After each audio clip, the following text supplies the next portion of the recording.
All right. Good morning, everyone. Thank you for joining us on episode 145 of Blowback, Exposing Imperial Decline. I say morning because I am on the West Coast. It's about 9 a.m. I think it's like 6 p.m. where Ian is in Moscow suburb. 7 p.m., but yes. I always get it wrong. So 7 p.m. My co-host Ian Kummer has joined us, and we have two special guests. First special guest, Greg Rosen from Chicago. I believe it's is it 11 a.m. 11 a.m. Chicago time, and then Indi, our special guest, first time special guest from Sri Lanka. Thank you so much for joining us. I think it's 9. Is it 9:30? This is weird. Is it 9:30 there? Yeah, it's 9:30. We're Indian Standard, which is a weird half hour that makes it impossible to calculate. Yeah, I've never even heard of such a thing. I just assumed it was hour increments all the way around the planet. I think there's two places. I think there's at least two places. There's here and some other random place. No, that does make it it's a little weird. It makes it difficult to coordinate. But no, thank you for joining us. And then I had basically asked you to be a guest. I'm a regular reader of your work and your materials. I know friend of the show, the editor at the Greenville Post, and his name is escaping me. Oh my God. He posts a lot of your work, and I read it there. But you have your own website, which I have linked to in the description below our YouTube video here. I think like we're on the same page. We have a little bit of ideological differences here on the program. I don't want to single out Ian, but Ian does not embrace the communist label yet. We're working on him. But yeah, I mean, like when we read your work, we're just like, yeah, that's absolutely 1,000,000,000% correct. And I did want to pick a particular article that I enjoyed and kind of discussing it. And it wasn't too long ago. I think it was from May 3rd, and I did link to it in the description here. But it was entitled something like "The Contradictions of National Capitalism," and I like how you describe national capitalism, and you shorten it to just Nacism. or yeah, you can help me how to pronounce that. Either Nacism or Nacism. I don't know what it is yet. And it's pretty close to Nazism, which actually is correct. It makes a lot of sense because it's really not that indistinguishable as we are seeing today. But I do want to let you talk some, but I don't want to put you on the spot either. So you brought up two main contradictions in the article, and as I was waiting for everyone to join me, I had written down one of the main ideological contradictions that you address, and it's basically I put it in my own words. And I said planning is bad, but we must plan in order to defeat those evil folks that claim planning is good. And so this is kind of the capitalist ideology. We oppose planning. Any kind of planning is just bad. But there's these evil people who want to plan. And they want to, they want to organize things in a way that benefits people. And everybody knows that when you do that, it ends up in starvation and gulags and death camps. And so, but to defeat these people, we're going to have to plan a little bit. It's just, it's a contradiction. It's a what's the word? It's a real big contradiction, right? Yeah. I mean, in order to if you look at China, when they came up, they made an effort to learn from capitalism. But within what I call national capitalism, there isn't that ability because the system has to say that it is the best system. Or as Churchill said, it's the least worst system. So if you're the best, then how can you learn from anyone else? And if you are going to learn from someone else, God forbid, you definitely can't learn from the communists because your whole system is built on them being the worst. So it's in this sort of impossible contradiction where it can't, as Sun Tzu said, you need to know yourself and know your enemy. And national capitalism can do neither. It has to both say that it's the best and someone else is the worst. So it just sort of lumbers on. I mean, you can see Trump, he's trying to like do something. He's trying to do national policies, but they're very brute force, and it can't get down through the bureaucracy, because even the idea of having a bureaucracy is like basically illegal in America. Like since Reagan, there's been the idea that government programs are communism and you should cut them and eliminate them and give everything out to the private sector. But then the private sector just pays itself and doesn't actually do anything. So they're in a bit of a conundrum. Well, Fukuyama alleged, as you point out in your article, that there are no contradictions, that liberal democracy is the perfect system, and it cannot be improved upon, and there are no contradictions that what did he say? No contradictions that other systems could deal with better, maybe he said. Something like that. Yeah, what did he say? He said, in other words, any fundamental contradictions in human life that cannot be resolved in the... Oh, he was asking a question. He said, are there, in other words, any fundamental contradictions in human life that cannot be resolved in the context of modern liberalism that would be resolvable by an alternate political economic structure? So I think the idea is that within liberalism, you would have debate, and then you would have free markets, and then these would sort of like magically solve all problems without the need for any central planning or really any sort of ideological core. Yeah. And like you point out, like, I mean, that it just is preposterous on its face. Way back then. What's the saying? They're saying like not planning is planning to fail.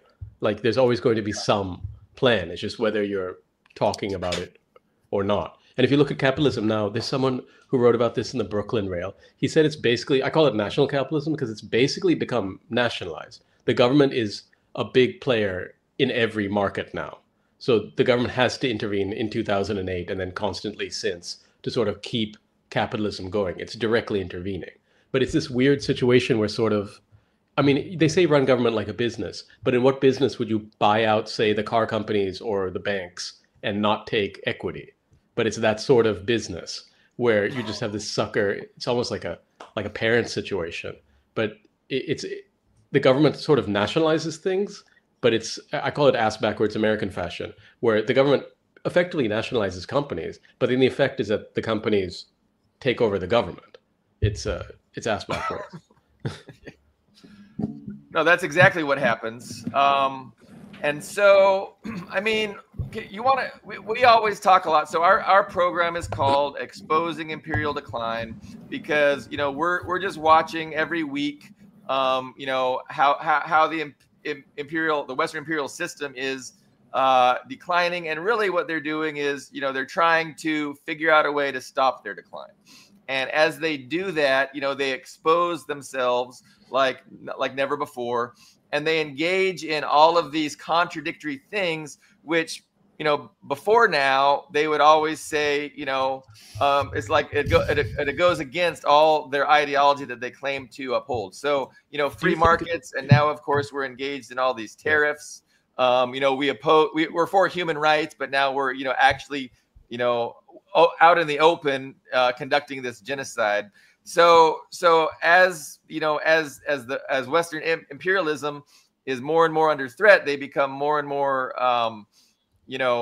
driven to do something to stop that decline from happening. And while they're doing that, they really expose the ideas of liberalism as just like kind of a facade.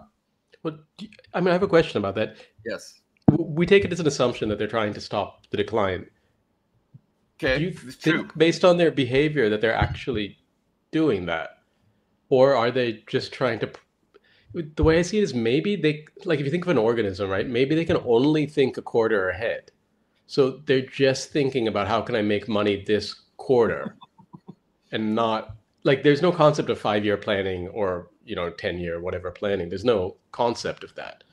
And if you think of it just a quarter ahead, what they're doing kind of makes sense, right? Like I have this leftover weapons stock, these HIMARS and artillery that's running out. Might as well go dump it in Ukraine, even if I lose that war. Or if I have these 2,000-pound bombs, I don't know, I need to get rid of them. Might as well go drop them on Gaza. It moves your money in the next quarter. And they're entirely rational decisions in that sense. you could say, oh, it makes the whole thing explode in 5-10 years. But I mean, that's kind of the private equity model, right? If you look at the private equity guys who run this, that's how they run businesses like Toys R Us or anything they take over.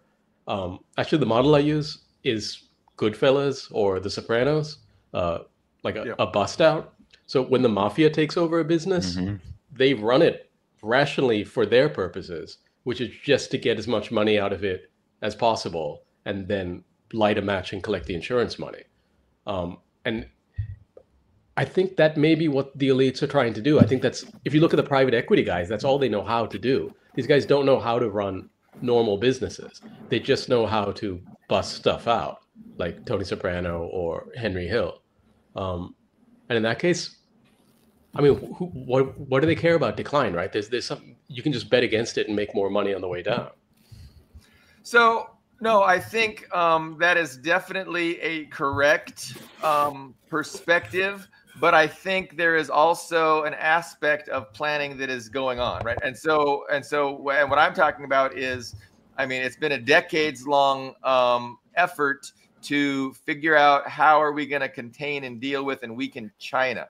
So that has been a more than a quarter planning. So, for instance, they have been, ringing China with military bases. They have retooled the Marine Corps away from armor and into a missile force, and they have put them all throughout the South China Sea to interdict these shipping lanes. And so they're preparing. They are preparing to deal with the existential threat of China.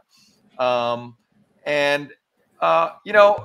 could be, that they're really not that serious about doing it, that, they think they're going to make money off of the efforts that they're going to. And they might understand, like I think how we understand, that there's no way they're actually going to contain China.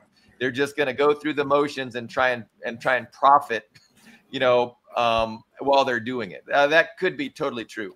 But I definitely would like to invite Greg or Ian, because we've been monopolized. We've been monopolizing the. Well, I do have a question. So it sounds like Indi, and I guess correct me if I'm misunderstanding the point. So there's this perceived decline in the American-led order. Now, would you say this is the system it's based on failing? Like there's an expiration date that a capitalist system can work in a country and a series of connected countries before it collapses? Or is it just those countries declining for related reasons? Because there are countries that are capitalist but are not collapsing. It is true that countries connected to the USA to a large degree are harmed when the USA declines, like the 2008 global recession, which is called a global recession, but really wasn't a global recession. It hurt the countries that were tied to it. So if you look at China or Russia or other countries that weren't attached to the USA at the hip, did not have serious market problems. So am I understanding that correctly? I mean, I guess it's an either or. Yeah, if you understand what I'm saying. So I'm not an expert on Marxism, but within Marxism, there's the idea of sort of like historical progression. So capitalism is, if you read Marx, it's mostly talking about capitalism. It's actually a pretty good guide for finance if you just ignore all the moral parts. But there's this idea of like historical progression. So there's the idea that capitalism proceeds through to socialism, which proceeds to capitalism. And I think you can almost observe that happening. Even within mainstream economics, I've taken like economics 101, but the rate of profit is sort of supposed to decline with competition till you get to the point where everybody's operating on like just a margin level. And at that point, it almost makes sense to nationalize the companies. Capitalism should almost naturally lead towards socialism, because if there's as the rate of profit declines, it doesn't make sense for private enterprise to be running that. And I think you almost saw that in the 2008 crisis where, it would make sense to nationalize the car companies because they're not able to operate on their own. It would make sense to nationalize the banks because they're not able to function on their own. And I think the morbid symptoms you get are like, I think it's like someone who's 60 or 70 who's just trying to get Botox or plastic surgery or whatever to go back to when they were 20, and they just start to look worse and worse, right? Like, I think if capitalism would let itself evolve, if it even had the ideological possibility of historical progression, if it didn't think that like national capitalism was the best system ever and the end of history, then it might be able to change without dying. But I think it's like, someone trying to act and look like they're 20 years old for the rest of their life. It just looks fake and weird, and you cause yourself more damage in the long run. But I mean, in that piece I was talking about, those are sort of like the ideological differences. I'm not saying communism is the only system out there, but within communism, there is the idea of historical progression. There's the idea of change. Whereas within capitalism, there's the idea that this is the end. This is the best system. We just need to bomb the few people that hold out. And then, I mean, Fukuyama's thing, I like Fukuyama because he says just what people are actually thinking out loud. But he says the problem at the end of history would be boredom because we've satisfied all material needs and everything is great. But obviously capitalism, even within capitalist texts, there is the idea that the rate of profit should decline. So like, then what happens? If you try and keep going, you end up with the government sort of artificially propping up profits, or even just printing money to like give people profits. Well, the Japan economy with companies on life support chronically. And then Japan got like Tonya Harding by America as well. Well, there's this whole, there's the whole Keynesian economics leaving the gold standard and just going all in on fiat currency, which pretty much everybody was doing by World War II, and then by the Vietnam era. I think there was no gold standard at all periods. Like Nixon took the USA completely off the gold standards. And you could argue that was a default. You could argue that they defaulted in the 70s. Yeah, because the Vietnam War was a major stressor in both the economy and in national expenditure. So yeah, so you could say it's a default, or creative accounting to avoid a default, however you want to characterize it. What would you say, Indi, is the difference between what the USA is doing and a healthy planned economy, or even not necessarily even a planned economy, but just when it has a healthy amount of nationalization? I mean, I don't know if the question is even nationalization, right? Like let's take Sri Lanka. If we wanted to invade the Maldives, it would cost money and we would bankrupt ourselves. But the US has been in a position where they could do all of this crazy stuff without just the normal consequences of any other country. And I think if you don't, so like people, like human beings, where they don't sense pain, you would think that might be a good thing. But those people, they don't feel it when they run into stuff. Their limbs fall off and they eventually actually die quite young. I think because of America's position, which it kind of lucked into post-World War II, where it could just make up money, it didn't have the natural consequences of its behavior. Like a war like Vietnam should have stopped wars. They should have been like this, we're broke, we can't afford this anymore. Yet somehow they could afford war after war after war. So whether they nationalize stuff internally or not, they've just been in this no consequence zone where you can do that for a while, right? Like in life, you can run up your credit cards, you can, hit people, you can steal, you can cheat. But the lesson even my kids learn from their kids' stories, that eventually in the long run, consequences catch up to you. And I think that's what's happening to America. Like whether they nationalize stuff or not, they've just been in this free money, free war, I mean, everything except free love zone. And they've just been kicking the can down the road. And now I think it's finally exploded. I had a. Did he answer your question, Ian? Do you want to follow up? Because I had a something. No, I didn't to say. answer his question. I'll just say it's true. The USA is just a lot richer than everyone else. So there's I wouldn't necessarily say it's consequence free, but I guess it's the difference between maybe a rich man and a poor man at the casino. You could or in the stock market. I don't think the US is richer, man. I don't think the US is richer. Like I left the US like 20 years ago, and I've been back since, and like people in the US don't live that well, man. Like your average American has like less net worth than a Sri Lankan just because of the housing loans and mortgages and car payments, and like the average American has negative net worth. I think maybe once America was rich, but it's been kind of running up the credit card. Now it's actually pretty negative. Yes, very little of it trickles down to the individual person. That's true. And I do think it's true, even with how little of it trickles down, I would say it was enough of a lifestyle difference for the average person, though that started. I don't know if there's an exact date that started changing, but I do think that's true what you said, because you said you'd been here 20 years ago, then you came. When did you come back, out of curiosity? I came back like a few years ago for like a wedding. I just remember like we got picked up in an Uber, and like the guy had a nice truck, and I was like, oh, how much is this truck? And it's like a $75,000 truck. So when I left America, like that's kind of what houses cost, like $75,000 to $100,000. And it's like, okay, so on paper these people have lots of money, but then you look at how people live, and no offense, but people live like shit. Like they don't eat like very good. Like the housing is like cheap. You can like punch through the walls. It's I don't know. Like it doesn't.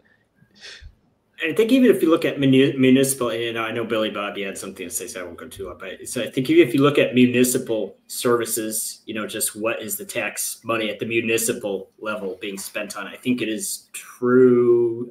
American cities, American suburbs did probably look better than most of the rest of the world as far as streets being maintained, streets being kept clean. But even that's really increasingly becoming not true. I mean, you compare it to like I see it flying in. I can't travel to America anymore, but like now India's pretty much a failed state, but Indian airports are kind of like better than American airports, and then China is actually in another world. It's other people have kind of invested in themselves a bit more, and I think a lot of the American gains of the last, let's say, 2 generations have been paper gains, which is like maybe sitting in some bank somewhere and just widening inequality. But it definitely hasn't gone into public services. It definitely hasn't gone to schools. It definitely hasn't gone into like roads, infrastructure. There's this guy, he does this website called Strong Towns, and he calculates essentially the liabilities of all the American infrastructure. So if you build a highway 30 years ago, cool, you have to like maintain it. And he's calculated that, and he calls the whole thing a Ponzi. He says they're paying old maintenance with new projects coming in, but there actually isn't enough tax revenue at the municipal level or the local state government level. There actually isn't enough revenue coming in to even maintain the old stuff. It's just a big old Ponzi. It's true that standards of living are decreasing. I think actual life expectancy has gone down some years, and that wasn't even including the COVID years that we had seen a drop in life expectancy in the United States. And Cuba has a higher life expectancy than us. But I was just gonna, as Indi was explaining, his take on things, I was reminded of, why we're not improving, right? Why our country is incapable of improvement. And I think, my way of understanding that is that, this system could not be better for the wealthy people. Like this is the best system if you have money, because you can pay for the best schools, the best doctors, you have the best of everything.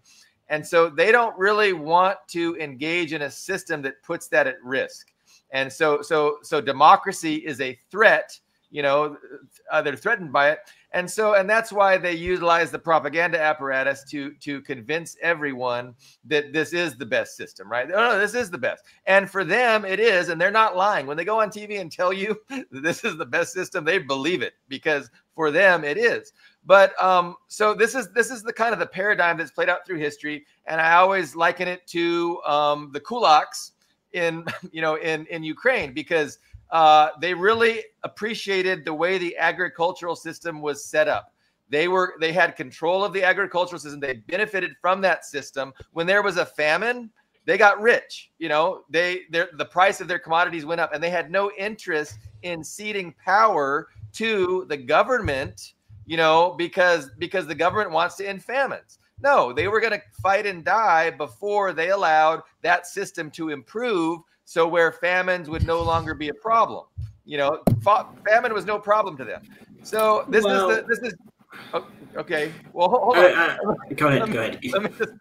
Let me just finish. So it's just this paradigm, right, where you have a small group of elites that benefit from a dysfunctional system, and they are going to fight like hell and use all the resources at their disposal to maintain that system and to make sure it does not give way to a better system that is going to benefit the rest of the people, because for them, it'll get worse. So that's just the paradigm that we've seen throughout history play out with all the revolutions from, feudalism gave way to capitalism, liberalism, and now liberalism is giving way to socialism. But the capitalists who benefit from this, this liberal bullshit are going to be resisting it. And that's kind of just what we see happening. So that's one way of, that's how I see things. Ian, you had some objections, please. Well, I don't know if there's an objection, maybe a caveat. So like with the kulaks, it wasn't just Ukraine, by the way. It was in Russia and Belarus, and they weren't even interesting. They weren't even aristocracy, or there wasn't a bloodline. They were just rich or affluent peasants. So it's true, there was corruption and there was backstabbing. There was jealousy. Like, I don't like my neighbor because he has a cow and I don't. So I'm going to tell the authorities that he's a kulak and get him in trouble. There was that. But what you said, though, is I think the big moral problem was the hoarding, right? Because there were crop failures, there was starvation and actual famine conditions. You had people who were hoarding and didn't want to share it, just said, I would rather destroy this crop than share it, was the mentality a lot of them had. And but they were resisting collectivization. Right. They were resisting upgrading and modernizing the system so that it would end famine. And they didn't mind that there was famine because they were known to get fat off famine, was the allegation. And so, and that way it's similar to our current elites, because they're getting, the benefits of this dysfunctional backwards system.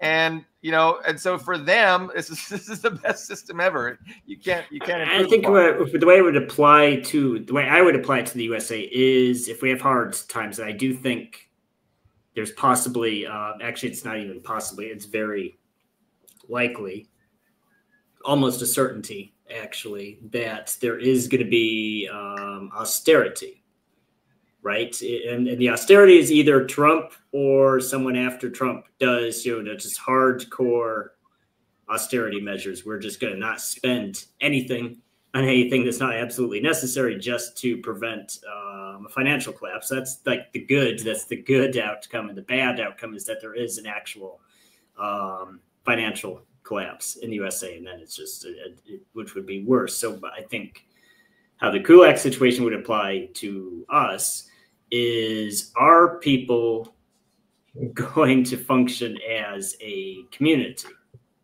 when it happens, when there's shortages? Like, imagine if there was sugar rations or meat rations, and you had to wait in line for your meat and sugar rations for the week. Would people in the USA even be able to do that? Would you even be able to get the sugar to the ration, to the collection point, without it being stolen or looted off the train, or even just taken by the people who are supposed to hand it out? Right? I remember during COVID, they had really long lines for food. There was different in different communities. There was food stores or whatever that would hand out food, and those lines were really long. I remember seeing them. Your question, of course, there's going to be all of that. There's going to be some communities that are going to behave appropriately, and then there's going to be areas where people are going to be looting and trying to use violence to take other people's rations and goods. I mean, that's what's gonna. I agree. Like our future isn't bright in the United States. You know, things seem to be getting worse, and I think at some point an actual, you know, there'll be a precipitous decline, and I think that's when either we attack Iran or, you know, Taiwan declares independence. And at that point, the United States is going to initiate a violently enforced embargo against China. And then, you know, the global economy will collapse. And I think that's not too far off. But people have accused me of catastrophizing for saying that. And so I'm not certain it's going to happen, but I think it will. We haven't heard much from Greg. Well, Greg, interested to hear what Greg would have to say about all this. Greg, do you have thoughts? Greg, we're sorry. You have thoughts? Yeah, it's fine. Thought stages of capitalism should be in the conversation. I mean, the U.S. entered late capitalism, I think, starting, you could say, in the 70s when our wages froze and we began to outsource our industry. And I think in neoliberalism also is a term we need to talk about, where as the profits declined, number one, they outsourced industry, downsized, and then began stripping the government and ending all the programs and taking the money for themselves. And I mean, yeah, it's ideal, but they also are aware of growing inequality and how that's chronically a problem. I mean, the liberals and capitalists write about the Gini coefficient and how it's dangerous here. And, you know, I think the planning does happen in imperialism. Like Billy was saying, we're working, you know, I mean, you could trace the Ukraine war back to the late 40s or the mid 40s. It started, you know, before World War II ended. And our policy in the Middle East has been the same since the 19-teens, I think. So, you know, and in the domestic stuff, it is quarter to quarter looting, as we can see openly right now. I think the foreign policy is on a very long-term trajectory. Yeah. I think America doesn't have the. So Billy, you were saying like war on Iran or Taiwan. Within the U.S. like war games of Taiwan, they lose within a week, which I think would be generous. They're heavily. I mean, you're trying to extend power to someone who's fighting from their own giant country using aircraft carriers, which are, you know, as old as me. And it's probably not going to work out super great. And I kind of liken it to like, I think America's, you know, they're trying to like walk across a bar to punch China, fine. But they can't get there because they're getting into 5 other fights on the way over. I mean, like they're running out of like artillery in Ukraine. They ran out of whatever soft power or ability to get anybody into coalitions over Palestine. They can't even get to China. And I think within the military establishment, they're aware of that. I want to mention the Houthis, because there was several. I think it was the Washington Post. I unfortunately can't remember which newspaper in particular. I think it was the New York Times. New York Times. Maybe it was New York Times. Yes, it printed that article saying that the specific reason for concern and why the USA came to the negotiating table with the Houthis in Yemen was because of the rates they were expending munitions. Yeah, and with these aircraft carriers, they can't just, a lot of them, they can't reload at sea. So they have to go back sometimes back to Newport News to reload it. So they're throwing these $1 million, I liken it to like we throw rocks at them and then they throw like Rolexes back at us. Like if we just keep throwing rocks, like they're going to run out of Rolexes faster. Well, it's interesting though, because they cited, you know, as $1 billion in munitions, which is honestly low. For the USA, not, you know, big price tag. Yeah. It's really, but it's not the price tag that's the problem. It's not the price tag, exactly. It's the physical limitation. Like some of these stuff, like Tomahawk missiles, they're produced in basically bespoke quantities. They're produced in like 12, like, you know, dozens per year. They're handmade. Yeah, they're artisanal missiles. So let me respond, because I don't want to be the person that exaggerates the power of the United States, because I think the United States lost its conflict with China at least 10 years ago, maybe 15 years ago, like Putin said. And China's the future. There's forces in process that are unstoppable. And so I definitely don't think that anything that the U.S. can think of doing is actually going to harm China or keep it from ascending. But I will say that the South China Sea is kind of the lifeline for China. They rely on imports. Their current economy, they're very adaptable, and that's why I think China's going to win, because they're adaptable, and I mean there's a million ways that they're going to defeat the West's planning. But that's a lifeline. Their imports and exports is what their current economy relies on. You have missile forces in all these islands in the South China Sea, including the Philippines. And so the United States, at the snap of their fingers, can really start interdicting all that shipping with their missile forces and force China to start island hopping. Force China, hey, you want to stop our embargo of you through the South China Sea? You're going to have to invade the Philippines. You're going to have to go from island to island and root out our very entrenched forces. And I mean, that would be bloody. That would be a mess. That would take months, if not years. So, and I don't think that's going to happen. But this is one example of the thinking in the West, that they think they have this card that they can play. And at the very least, if they don't play it, they can use it as leverage and say, hey, China, you better do this, because if you don't do this, this is what we're going to do, and we can do it. So, but I don't know. I think that sort of maps to how they think. That's like Greg was saying, that the foreign policy goes on longer timelines. And if you look at the lessons that they learned in terms of foreign policy, they learned from World War II that like this is how we get rich. Mm-hmm. Like that war, like somewhere else, right? Because for everybody else, if you fight a war, it like burns you as well. But if we fight war everywhere else, this is a good way to get rich. So the thinking is still there. So now as the fire dies down, they're like, okay, let's get rich by doing like another world war. That was good last time. I think in the empire brain that idea is very deep. But I don't think they have the staying power for it. It's not the America of the 40s or 50s where they could, churn out even artillery. I don't think America could interdict Chinese shipping with the same way that Yemen has done to Israeli and then American shipping, because they messed around. I don't think they have that staying power. I don't think they have the courage, for one thing, and I don't think they even have the industrial capacity.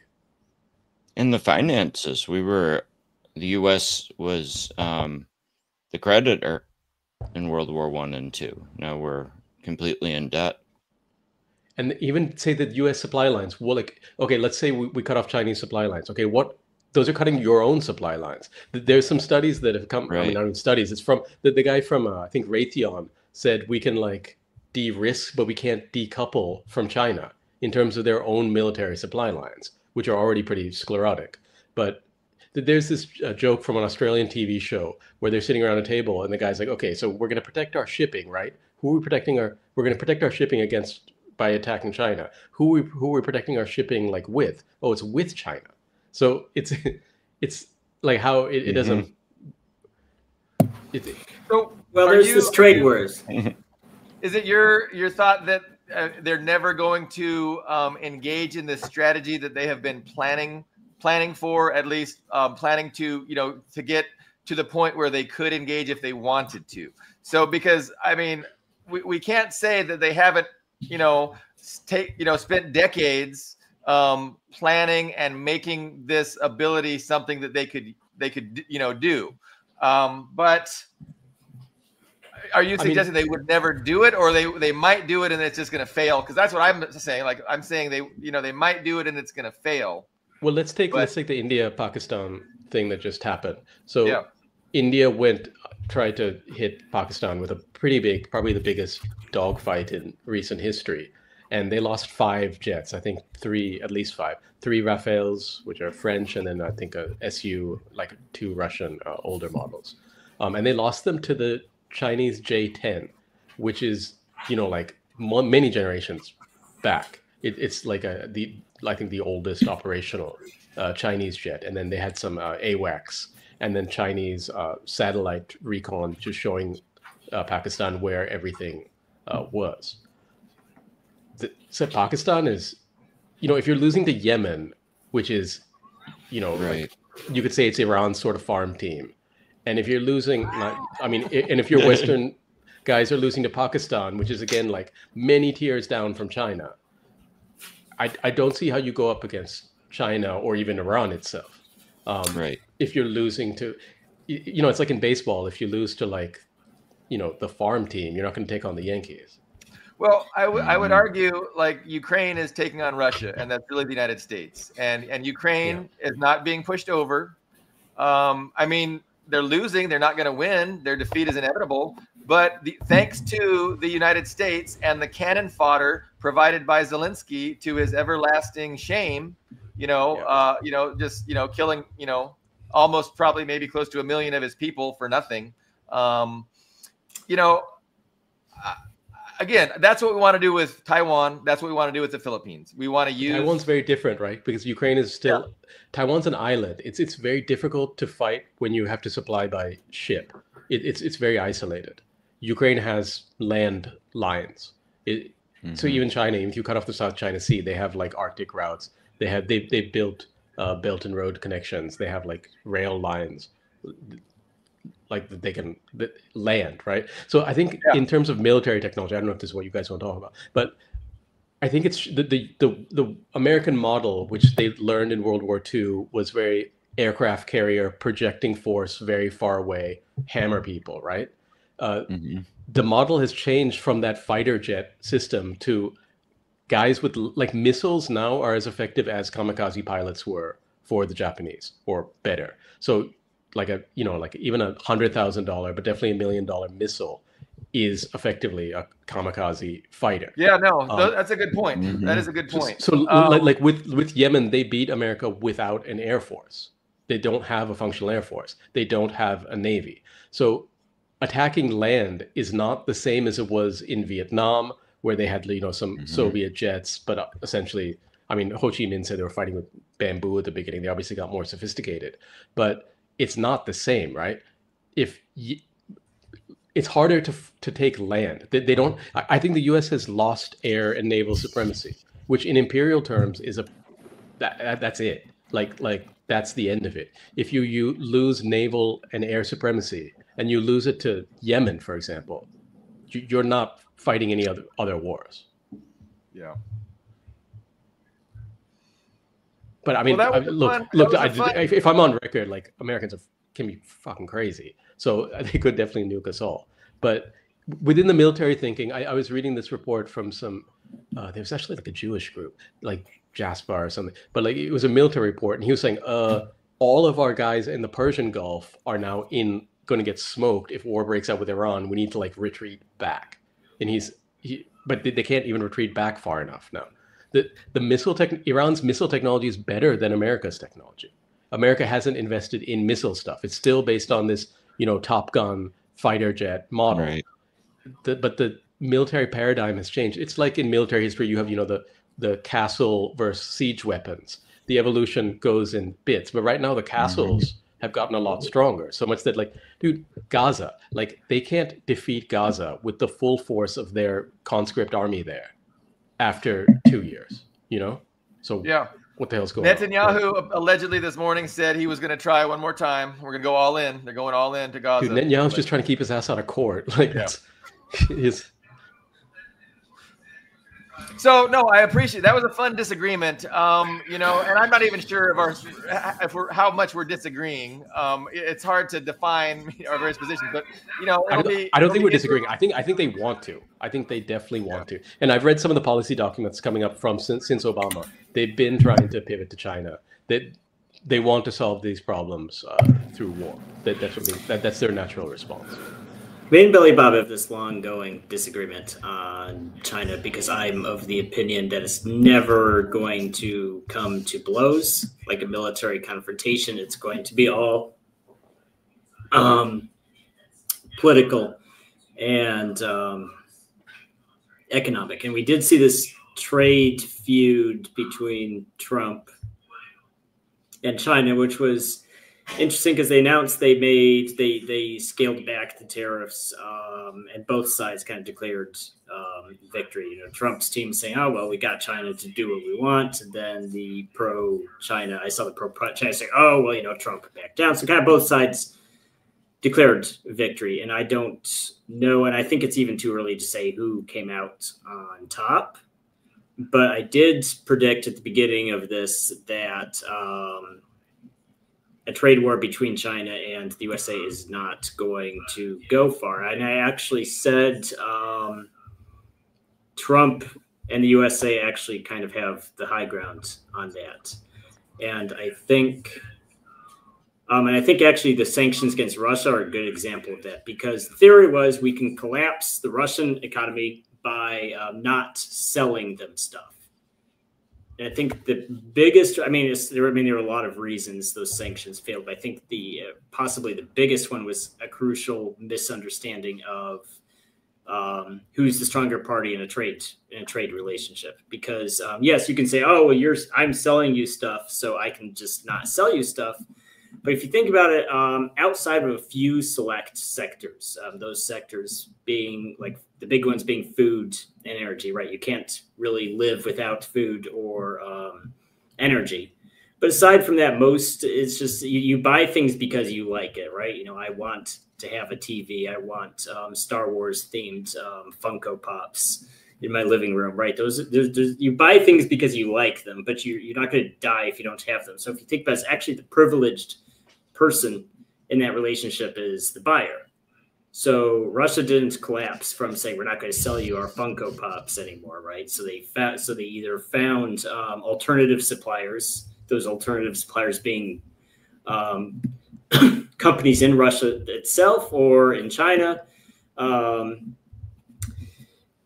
But the big thing was, as it turns out, just not selling people stuff isn't really a very useful threat unless it's something important like energy or food. So I think that applies to the U.S.-China relationship, because I saw all these posts like on social media saying, oh, you know, the U.S. economy will collapse without Chinese imports. Well, I don't think that's actually true. And I think China does not want to lose that, because the USA is a very big market, has a lot of people. It's like 360 or 370 million people. It's also a premium market. I mean, it's true. I think it's true what you said earlier, Indi. We don't have a lot of disposable income, but our money is worth a lot, right? It is worth a lot. So it's a premium market. China doesn't want to lose it. And so I think as far as Trump making demands and getting what he demanded, I think there's a very high chance that's going to happen. And there's not going to be any military conflict. I think China's definitely... So the Chinese guys have come out and said there's no winners in a trade war. They've constantly tried to de-escalate. They're generally open with everybody.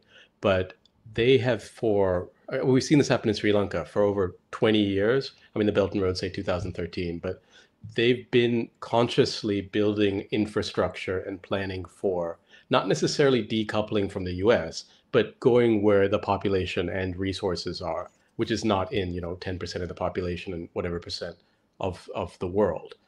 So the global South is now a bigger trade component for China than America. I think trade with America is only about 3% of the GDP. I think with the Russia example, you have to ask, like, what is America trading with them that they need? It's like McDonald's and Netflix. Like, that is stuff which is discretionary, and who gives a shit. But China trades, like agricultural equipment, like cars that don't cost $75,000.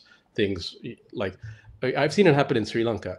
So when Sri Lankans go abroad, you ask them to like bring something.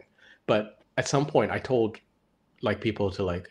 I told basically my wife to like stop, because she would be going to England or America to bring Chinese stuff. And I'm like, why is that stuff going from China to there and then back here? We could just get it directly from China. And the stuff America gets from China isn't even the good stuff. I think people in America associate China with cheap plastic stuff because that's what they buy. But within China, the stuff is actually quite sophisticated and quite high quality now. It doesn't, like, China wants to trade with America. They've historically want to trade with everybody. But what they've said in their statements quite clearly is it has to be from a position of respect and, you know, equal exchange. And if America wants to shoot itself in the foot by cutting off, even if you want to be an export economy, like, you need imports for constituent for exports. And just in terms of the positioning, so people trade with America and we deal with America just out of because we're used to it, because we consider it stable. So whatever the effect of the tariffs, America no longer looks stable to anybody.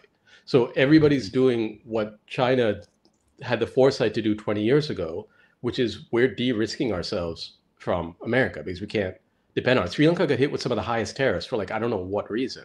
But everybody's scrambling to think of, like, how do we adapt away from this? America's not that indispensable nation anymore.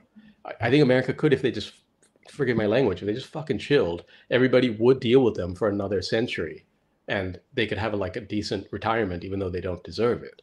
But they're not chilling. And so they're going to go down, I think, within this decade. I honestly don't think America will exist past 2030. I like this. Again, my belief is that the United States has the power to harm the planet on their way down.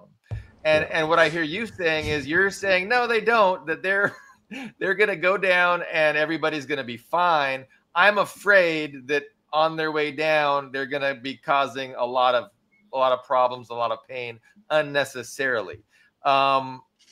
Is that a fair positioning of maybe a difference? Yeah. No.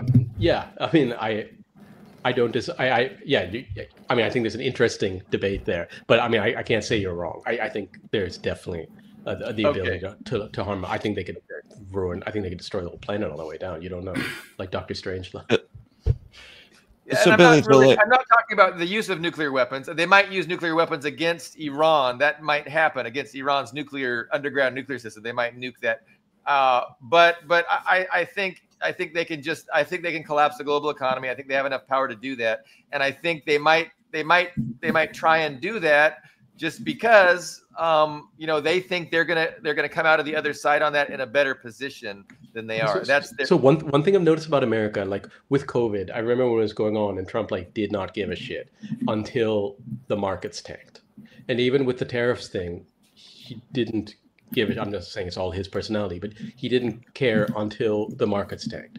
So that's what really runs America, not what people think or like what they say on TV. Like nobody, that's just like the Roman Colosseum. It's just a show. But so I guess the question there is, can you foresee a situation where America cuts off trade with China and the markets don't tank? No. Or can you see a situation where they attack Iran and the markets don't tank? Because that's what they care about. And particularly the bond market, because we depend on debt so heavily. And the bond markets have started to move in a weird way, right? So normally, if the markets tank, the bonds market, the bond market gets more attractive. Now the bond rates, the market was tanking, and then the bond rates went up also, which I've seen in Sri Lanka, right? So you guys are in our territory, and I can tell you how that ends up, and it's yeah, that means no big wars. Yeah. So I don't think there's any moral thing that would stop America from doing it. I don't even think military logic would stop them.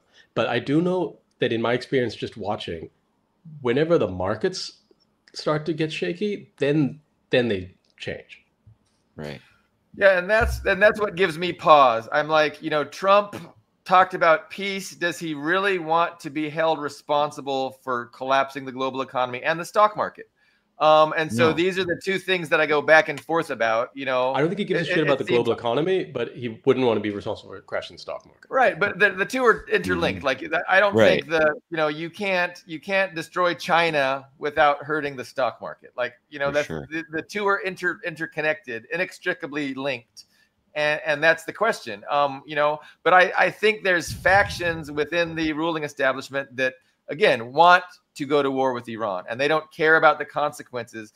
And I don't know if they hope or if they believe that, you know, the United States will come out of the other side of that, you know, in a better position. But and I think one thing you can't underestimate is just things getting out of control. Yeah. Like World War I, you look at it and it's like, oh fuck, a bunch of like stupid decisions and alliances suddenly cascade, Right. and then things are out of control, and that's quite possible.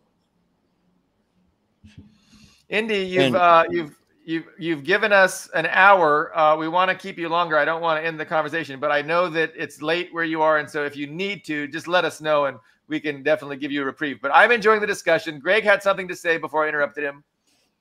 Yeah, and Billy, since you've been working this catastrophic theory, I keep pondering history, looking for a parallel.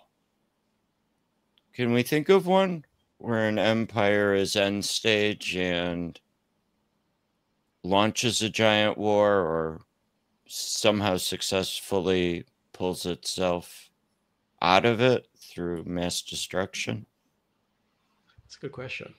I mean, you could say that USSR collapsing was the opposite, as in they went down quite peacefully. But I don't. Has anyone ever been able to like murder themselves out of trouble? No, I mean, not off the top of my head, but I will give that some thought to see if there's a parallel to that. I know it just seems that the U.S. thinks that, you know, they you know, came out of World War II in a good position, and then they launched the Cold War that ultimately was effective in neutralizing the Soviet Union.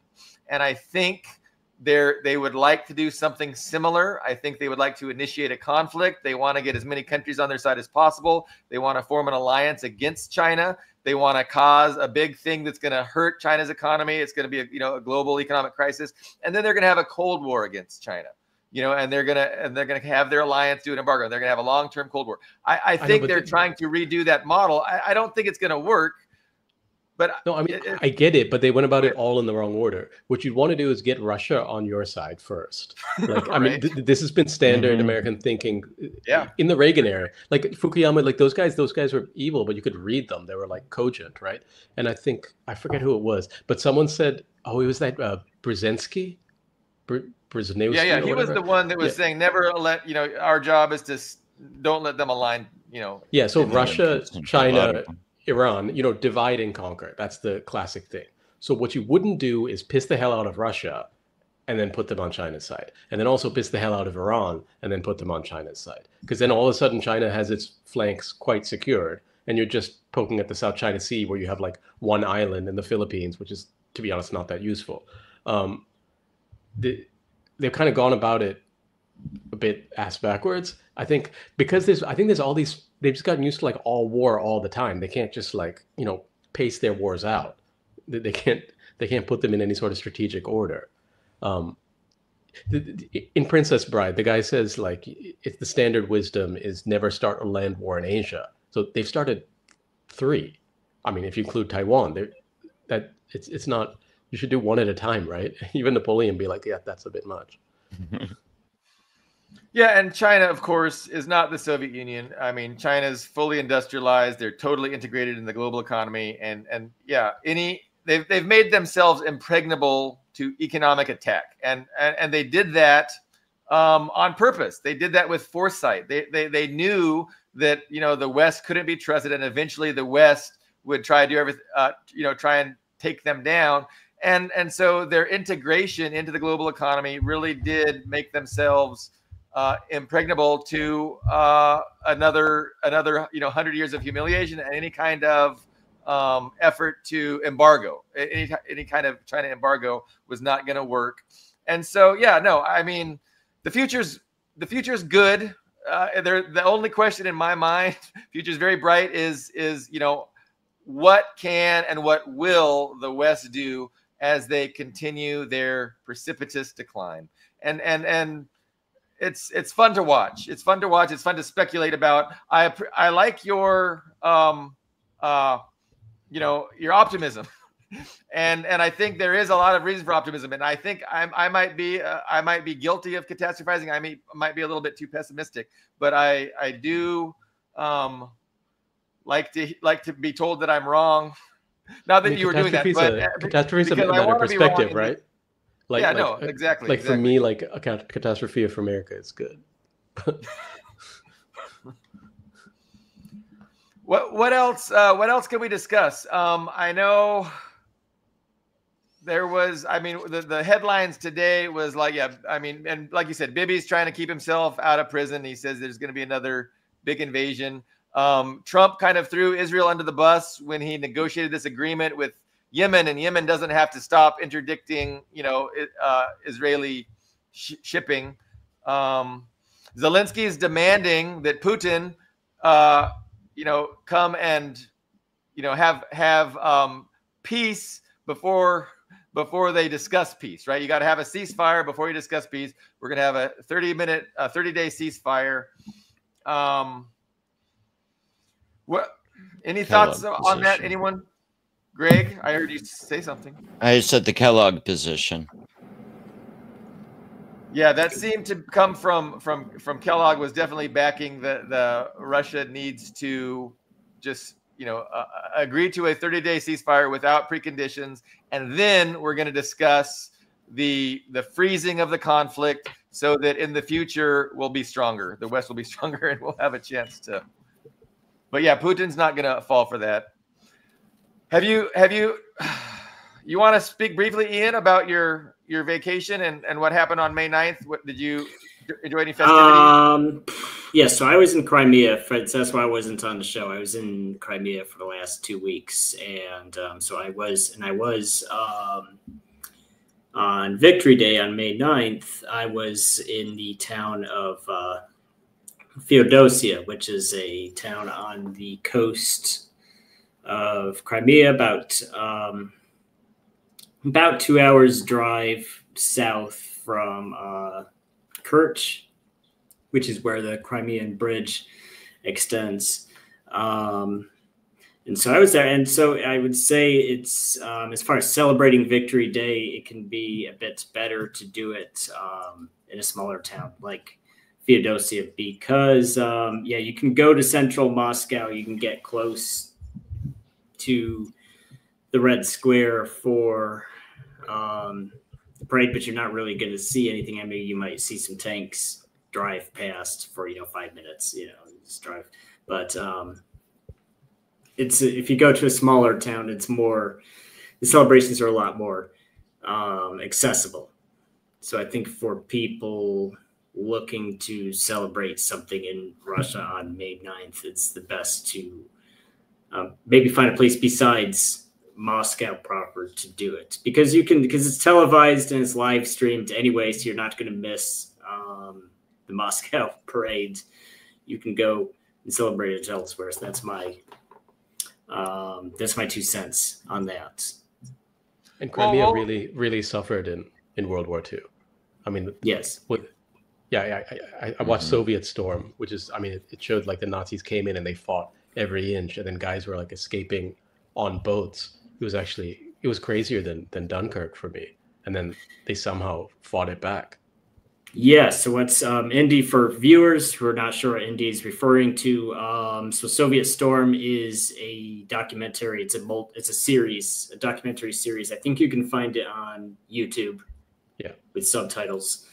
And what Indi is referring to is in Theodosia was the Kerch and Theodosia was the sites of a major amphibious landing. So the Germans and Romanians took much of Crimea in their initial offensive, laid siege to Sevastopol, and there was an amphibious landing and actually took much of that back. I don't remember the exact dates. Unfortunately, it was near the end of 1941 that happened.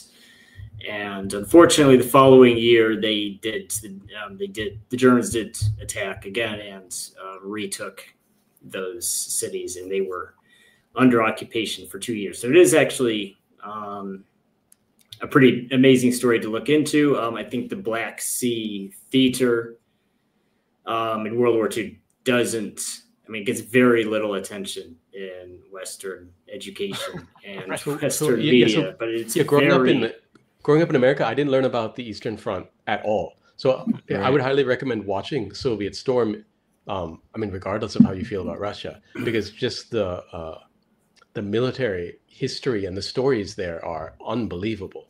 It puts whatever happened in the Western Front to, not to shame, but it's that there was crazy stuff happening. Like every episode of that is quite mind blowing. I mean, in Stalingrad, you have the Germans getting so close, and then the Soviets are building tanks and firing them out of the factory, which is how close the Nazis were getting. Wow. And like Victory Day has, it's even just the experience of war. This guy Andrei Martyanov writes about how it's just, for the Russians, it's very different because it was their soil and their blood. Whereas for the Americans, it was something they went far away to do and then collected checks for. And they have a very different understanding of warfare in general. Well, And like there's a Trump comment. explained, it was the United States that won World War II. And but I think I want to just make this point. You know, the United States was an unearned beneficiary of their position post World War II. They accounted for half the world's economy, 5% of the global population, and this was thanks to the sacrifice of Chinese communists and Soviet communists, because the Chinese beat the Japanese military, the Soviets beat the German military, the US didn't do shit, and they found themselves in a very, very fortunate position, which they have been exploiting and you know, using this position to, you know, benefit themselves and lead a very unjust, you know, global system. Again, they're the primary beneficiary of, to the detriment of so many people in so many countries. They've just done a colossal injustice and, you know, a disservice with the responsibility and power that they were granted thanks to the sacrifice of the communists. I like to make that point whenever I can. Yeah, and the Soviet Union did good war against Japan and pushed them completely out of China in 1945. And there's this last comment here. I want to mention this. I actually didn't mention this. So it's not a well-known story in Western circles, of course. But in 2006, there was the Sea Breeze NATO exercises. A Sea Breeze is an exercise they do every year. And what was interesting about that year is Ukraine actually invited them to send troops to Crimea and Theodosia and be there for, I don't remember the exact duration, but they were going to be there for basically for weeks for the duration of the exercise. And there were mass protests in Theodosia, and they ended up canceling that portion of the exercise, and those NATO troops just left. They just left Crimea without, because they were going to build, because there were Seabees and I think Marine engineers. They were going to actually build some things for the Ukrainian military in Theodosia and the surrounding area, but they ended up just leaving without doing anything. So that's, I mean, I can understand that. That's like having Nazis back in Crimea. Well, yeah, and it's kind of, and the interesting thing about Crimea too, is I think, because when 2013, 2014 happened, I personally was not paying much attention to what was happening in Russia, what was happening in Ukraine. So I did see references to the Maidan revolution and the civil war in the news. Wasn't really on my mind at the time. But having seen Crimea and, just looking at it in hindsight, it should have been, I'm not sure what people in the Obama White House were thinking, like how they mapped this out, or if they even did at all. I don't know. But it should be very obvious that Crimea was not going to be allowed to end up in NATO hands, because it's been fought over. You can't blame them for trying, Ian. Don't blame them for trying. It should have been an expected outcome. Yeah, because it's a very Russian identifying population. I mean, if you even look at just the history of how Novorossiya and Crimea were liberated from the Ottoman Empire, The Turks were pushed out, and those areas were settled. It should be very obvious that's going to be a Russian identifying population for the most part. That should be very obvious if you look at the idea that Putin would allow, would just shit on the memory of 27 million, veterans who died defending Crimea and defending the Soviet Union by letting, NATO have a well, it's too culturally, because Crimea is very it's very strategically important. It's extremely important strategically. It's also very culturally important. I mean, it really is a jewel on the Russian crown. If you look at the Russian Roman eagle with the heads, the three crowns, it is a jewel. Crimea is a jewel in it. Not literally, but it is figuratively a jewel in it. Yeah. And it should have been very obvious that Russia was obligated to do something. I mean, no matter how popular Putin was in 2013, it wouldn't have been politically survivable for him to allow Crimea to be lost. So even if he wasn't a good guy with good morals, he would have had to do something just because he's a politician. I get it. Indi, you had a thought, I think, about 3 minutes back, maybe not. Yeah, you were talking about World War II. And so one of my theories is that World War II didn't end. That the Cold War is just World War II for colored people and Slavs who, in true Hitler fashion, they didn't care about. That that America took over the imperial empires from England and France. They assimilated the Nazis into NATO and so on.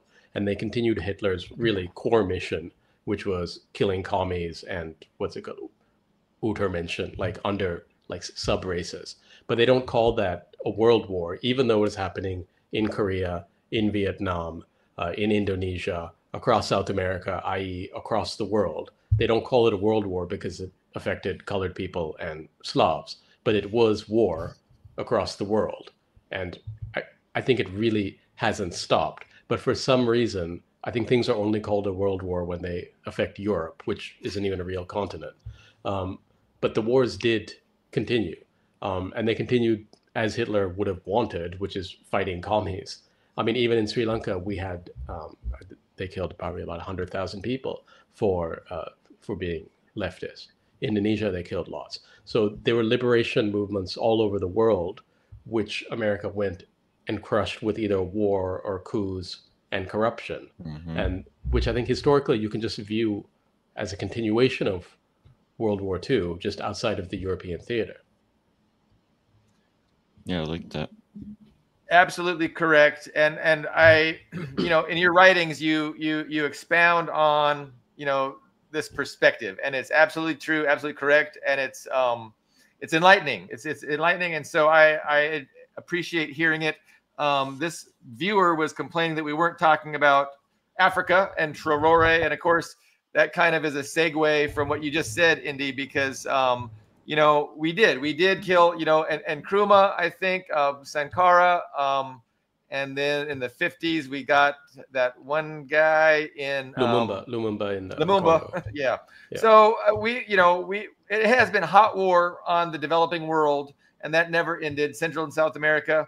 And again, it's just such an abomination. But you're right, because it didn't happen, in the white areas of the planet. We didn't really we didn't call it a world war, and we didn't give it any of the coverage. A real war would get coverage. I mean, I think in 50 years, God willing, when this is all rewritten, I think a lot of the words and the terms will change. That's why I make up words. I mean, I don't know, because the words themselves trap you in certain ways of thinking. And the victors write the history. But now as they're losing, I think the words are coming unmoored. What did democracy mean? What did human rights mean? What is the rules-based order? What did any of the stuff mean? What was World War II? Did it end? What was history? Did that stop? You have to start questioning all those sort of fundamental things. Absolutely. And I recommend everybody, follow Indi's writings, because for the show, I read the most recent 5, and they were all really good. I remember one of them was about the Harmony operating system. It's it's just how tremendous and what a great thing that is for humanity, and how necessary it was, and how it was thanks to the West, the United States, and their embargo that was able to happen. But what else? What else could we harp on? Yes, sir. Who, sir? Well, you, Indi, because you pointed it. Right. No. So one of your commenters, Peter Goodgame, was talking about Traore. I'm amazed that guy's alive. Like, God bless him. But I know, and I'm worried about him. Yeah, I'm worried, but I hope he is. He surrounds himself with the security that he needs, because for sure, that's the kind of person that the West really wants to, silence and get out of the way and make an example of. Yeah. I think he went to Russia for Victory Day, I think basically with like fighter jet escort, and then now I think BBC is trying to stir something up about him like killing civilians or whatever. I think it was Al Qaeda or whatever they're using to stir shit up there, but he's trying to be independent in that region. And look, for us in the South, like, so this is weird, but like a fair amount of people here like supported like in India in the independence movement, some people supported Hitler because Hitler was destroying England, right, which was our proximate enemy, and like we didn't really know what people were doing there. We just knew that he was hitting like our enemy. I'm not saying Hitler would have been nice to Indians either, but Churchill, it's hard to be worse than Churchill, right? And it's weird seeing Churchill lionized in the West for everything he did here. But this like inter-imperial fighting gives room for liberation movements. And liberation movements, like, they weren't complete. If you weren't able, so socialism was the way out of capitalism, which is colonialism rebranded. That's one thing I say. Like, and those revolutions were incomplete. If you look at India now today, the reason it's kind of a failed state is because they just took the British systems and even the British attitudes, and they never developed independently the way that China was able to, using Marxist-Leninism as a way to, adapt it with Chinese characteristics. You could say that Islam also is another functioning governing philosophy, but you need some sort of governing philosophy. What I say is that liberal democracy was a Trojan horse, and what do they say? Beware Greeks bearing gifts. Like, we took that in, and then we ended up sucked into the same system that we thought we'd escaped from. So you do need some, and you were talking earlier about, like, what you're talking about earlier is really class struggle. So as long as there's some class, say within America, that profits from this, it'll keep going, even if it immiserates a lot of people. And in India, wealth inequality is at the same level as it was during colonialism, because it does benefit that class. Some people in India live really well, and they're really rich. But unless you have some sort of revolution to change class relations, to like put, you have to put your finger, like, so Traore is not elected per se, because it's not clear that he would even come through a democratic system. Because democratic systems, if you read Aristotle, they're slave systems usually. And Aristotle was quite clear and agnostic about this. He said, people just choose. If it's aristocracy, you structure your government that way. If you want to preserve like your slave system, you structure it that way. It's just a way of managing whatever you want to do, you meaning the powerful non-slaves in the society. But you do need someone to come in and put a thumb on the scales.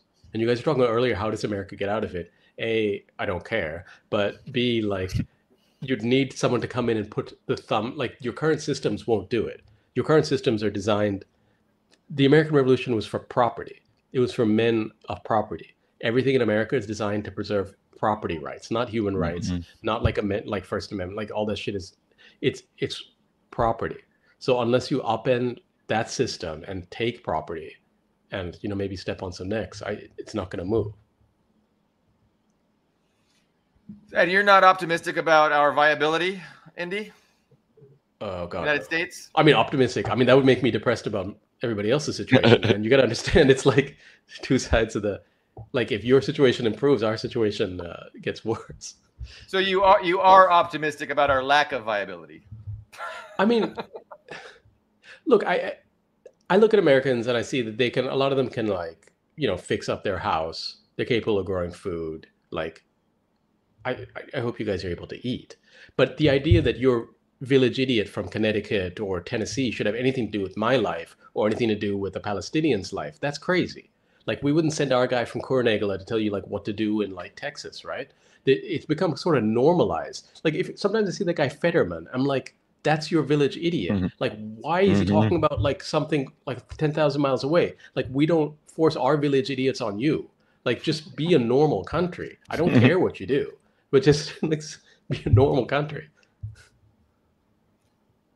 You're asking a lot, Indi. You are asking a I lot. know. Ultimately, I mean, that's what's going to happen. Ultimately, we're going to not have the ability to cause so many problems, and that'll be a great, that'll be a big benefit for humanity, a big improvement.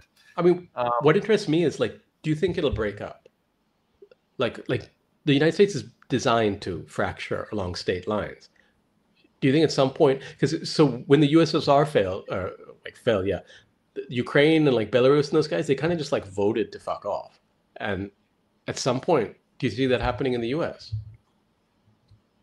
Well, so to answer that, I mean, it's complicated. So by the 1980s, there was a disillusionment in communism, because the government kept saying we were on our way, we were on the road on this bright path to real communism, which they still had not achieved by the 1980s. So there was disillusionment, and at the same time there was also growing nationalism, right? So there was hardcore nationalist movements in all these member states, and also even in the Slavic states themselves, right? There was a hardcore nationalist movement in Russia, in Ukraine, in Belarus. So I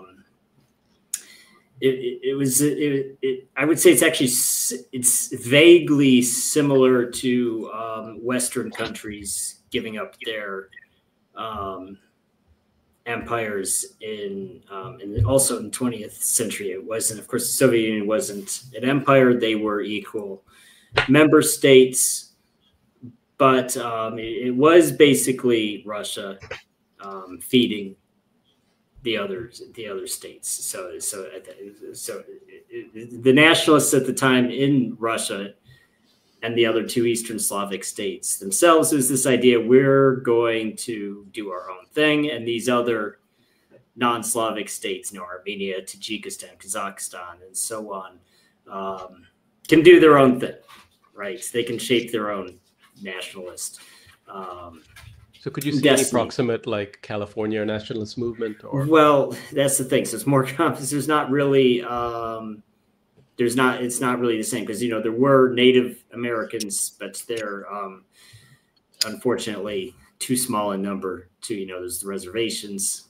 They're not gonna be the next Kazakhstan. They're not gonna have North Dakota succeed and become an Indian state. It's not. If there was some elites that would benefit from secession, and again, you would have to have a global economic crisis, and you'd have to have material conditions that are very different, a lot more deteriorated than they are today.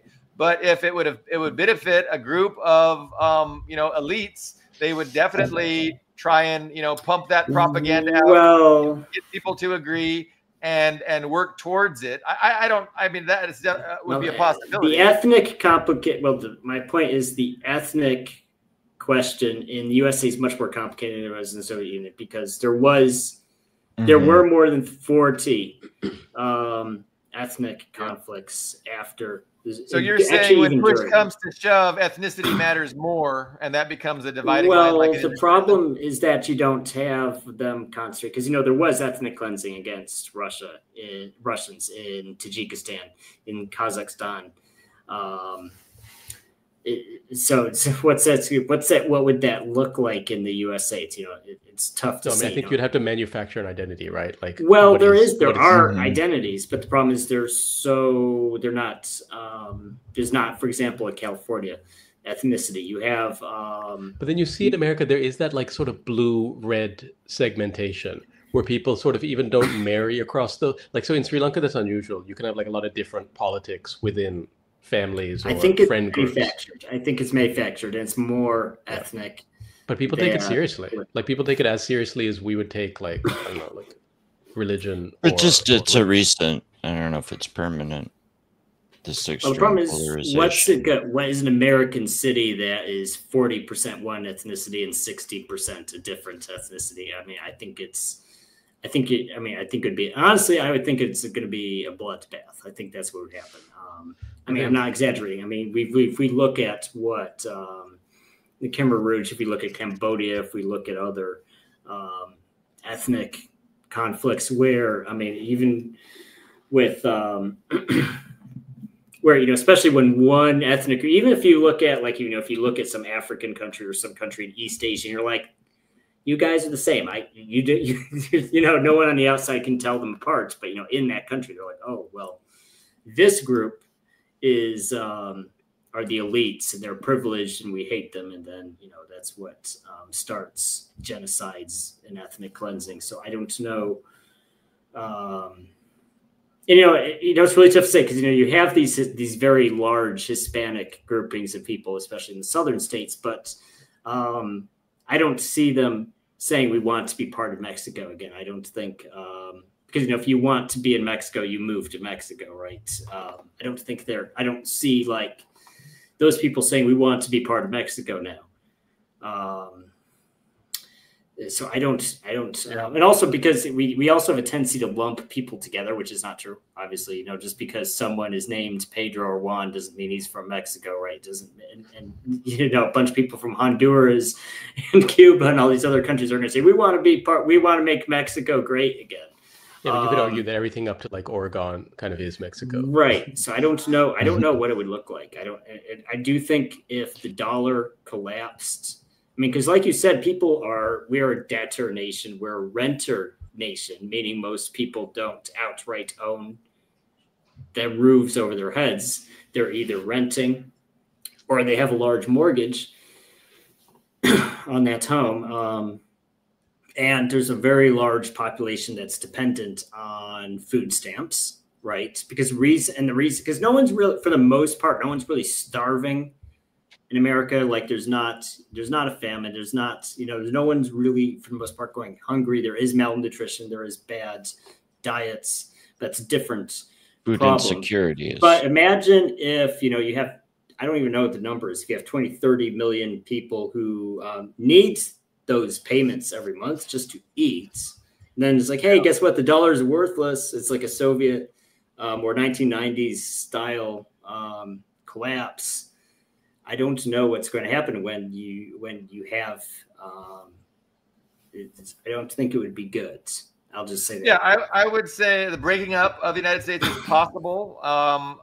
You know, it depends on how the material conditions change and what the interests are of the elite given those changes. And you know, I unfortunately, you know, it doesn't seem like we're close to having the consciousness necessary for a good revolution.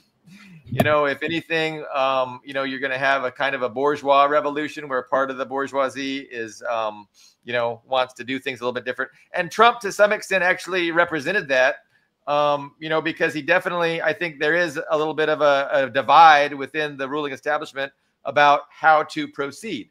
And I think we're seeing that play out. That's another dynamic that we have with Trump. But yeah, I actually have a hard time seeing that any kind of civil war. What is the division in the ruling class exactly? Oh, it sounds like you might disagree with me and you're wanting me to entrap myself by saying more, which I'm happy to. I mean, no, it's this approach where it's the globalists versus the nationalists. So that's kind of a, you know, there's one approach where we're going to utilize our allies in Europe and Australia and Japan and South Korea. Together, we're going to have this united front against these intransigent evil countries like China, Russia, Iran. And then you have Trump thinking, no. We're going to change all that. You know, we're going to see everybody as a rival, and we're going to do our best to take advantage of everybody and make sure everybody. I don't know. I think there's. Yeah, I don't know if there's a difference. Okay. I mean, because Biden was waging quiet war on Europe too, and Japan. You know, there's imperialist war going on since, Ukraine started, or you could say before that. No, okay. I mean, I think that's fair. I think, at the most or the least, we could say there was definitely how they described it, right? How they sold their policies and how they sold their leadership was different. And so Trump definitely gave lip service opposing globalism and for nationalism. But I'm not prepared right now to enter into a big discussion about what real differences are. I think that's fun to explore, and I definitely have opinions and thoughts. But at the least, we could say that they were selling maybe the same thing in different ways. But as far as the same thing, I'm not quite prepared to agree that it was the same thing. But I'm not. Indi, any thoughts? Well, first you'd have to excuse me. My battery's on 8%. No, I'm curious. Because I look at them like, are those different groups, right? Are Biden's elites different? But then they're like, well, no, like JD Vance, whatever, still went to like Harvard or Yale or whatever, still married like an Indian. Like, what is the difference really between him and a globalist? Like, it's kind of almost what they say, but then they almost behave the kind of same way, and they seem to like interbreed and like marry I don't know. Well, let's meet up and discuss it. Let's meet up and discuss it again. Yeah. Go ahead, Ian. Well, it's a whole different tangent, so let's save it for the next one. Yeah. Okay. All right, cool. But you guys have to excuse me. My battery's dying.